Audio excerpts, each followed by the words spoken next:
During the tumultuous days of World War II, the Allied forces faced a formidable enemy, the German U-boats. These stealthy submarines posed a significant threat to the Allies' supply lines, wreaking havoc upon convoys and striking fear into the hearts of sailors. Imagine a world where the fate of nations hung in the balance beneath the waves of the ocean. Buckle up, because we're diving deep into the hidden gem of World War II's strategies. The word U-boat is taken from the German Unterseeboot and simply means undersea boat, while any submarine can be described as a U-boat. Germany began testing submarine ships in 1851, but it wasn't until 1903 that the first fully functional submarine, the Forelle, was created. The SMU-1 soon followed this as the first government-commissioned submarine.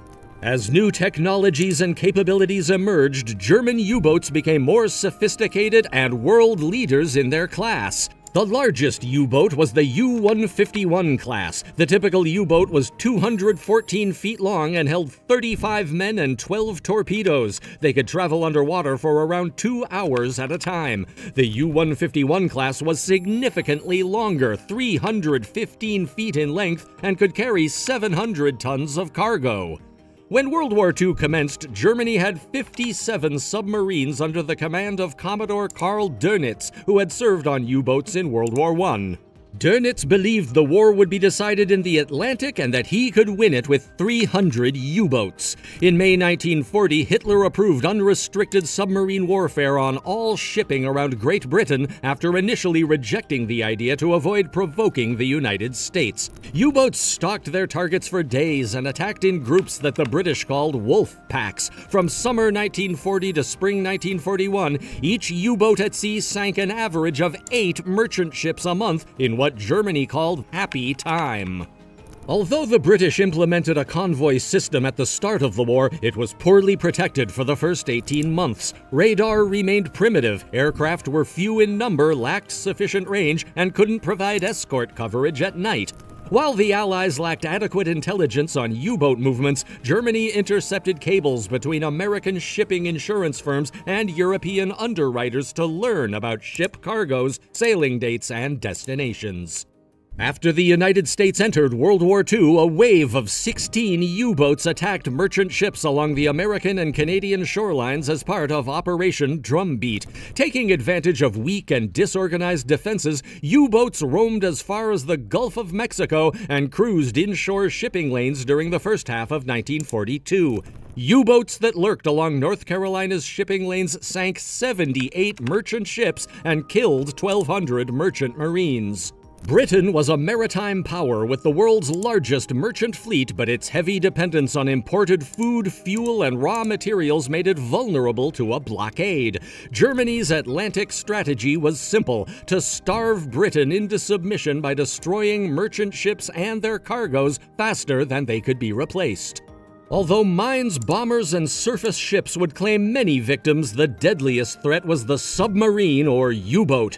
The Allies' defense against and eventual victory over the U-boats in the Battle of the Atlantic was based on 3 main factors: the convoy system, in which merchant ships were herded across the North Atlantic and elsewhere in formations of up to 60 ships, protected as far as possible by naval escorts and patrolling aircraft; the painstaking secret work of Allied signals intelligence, especially the breaking of the U-boat's sophisticated Enigma code; and, especially from 1943, the deployment of longer-range aircraft and more powerful, better-equipped escort forces.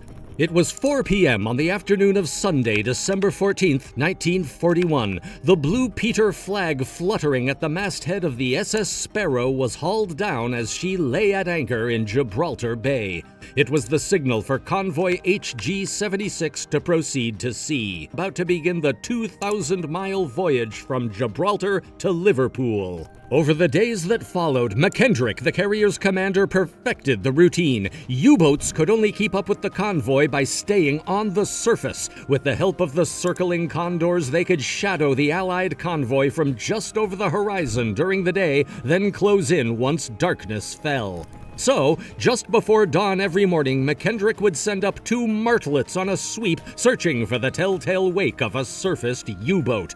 These tactics led to the second enemy kill of the convoy when on Thursday, December 18th, destroyers HMS Blankney and HMS Stanley forced Captain Lieutenant Haida's U-434 to the surface with depth charges and destroyed it. Despite the losses suffered in the pursuit of HG-76, Dönitz reinforced the Wolfpack. Fitzmaurice and Walker learned of this from the Admiralty's Ultra intercepts. It was clear that a major attack was now imminent. When it came in the early hours of Friday, December 19th, the Lend-Lease destroyer HMS Stanley was sunk along with the convoy's first merchant ship casualty, the SS Rückinge.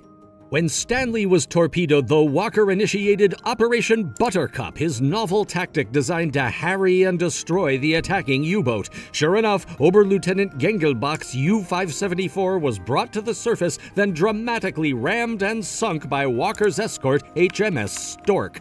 The reinforced Wolfpack was still shadowing HG-76, and that night, Sunday, December 21st, Commander McKendrick pulled Audacity out of the convoy.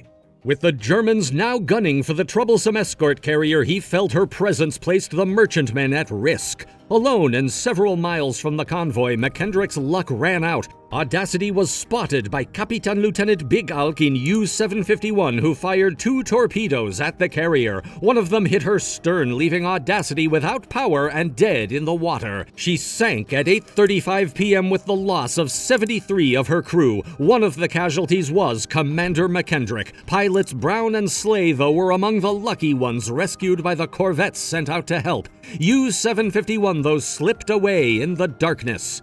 That wasn't the only disaster during that grueling night. Boosted by its reinforcements, Wolfpack Seerauber launched one more concerted attack on HG-76. At 10:32 p.m., the Norwegian merchant ship DS Anavor was torpedoed by U-567 and sank in less than a minute. All but 3 of her crew were lost. That was the last climactic attack on the convoy. The following day, HG-76 came within range of British land-based aircraft, and Dönitz called off the attack. Convoy HG-76 finally reached Liverpool on December 29th. During the voyage, the convoy had lost just 2 of her 32 merchant ships, a remarkably low casualty rate for that stage of the war. Of the 11 U-boats ordered to attack it, 4 had been sunk in the convoy battle. This doesn't count another boat from the Wolfpack, U-127, which was sunk off Cape St. Vincent by Allied destroyers.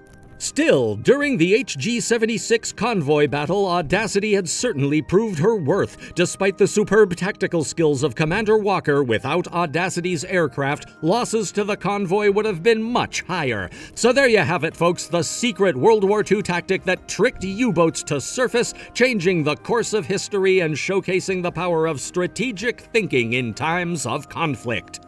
If you enjoyed this video, make sure to give it a thumbs up and subscribe for more thrilling contents.